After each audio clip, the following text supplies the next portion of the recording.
Gariin baabura yaabbatee deemee jira. Gariin ammoo baaburatu jala dabre. Nu garuu idduma baaburaa sanuu hin agarre baabura san yaabbannee deemuudhaaf. Baabura wahiitu jira gara nagahaa kanamaan deemu jecha qofaa dhageenye. Laakiin idduma baaburaa sanuu hin agarre. Yooma dhufa laata baaburri gara nagahaa nu fudhatee deemu hiyyummaa fi rakkina kana keessaa.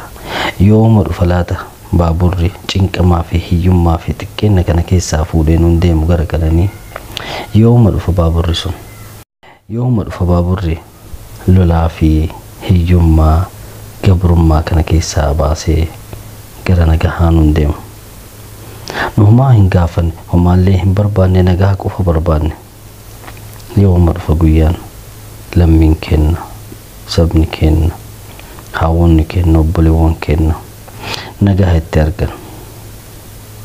Haga yoomi laata garuu baabura san yaabbannee deemuun dhabnullee karaa baaburaa san hojjannee deemuu qabna. Ilmaan teenna ammoo baabura itti haa bitattu.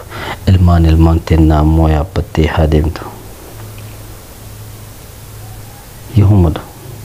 Yooma dhufa laata baaburri gara nagahaa nun deemu sun.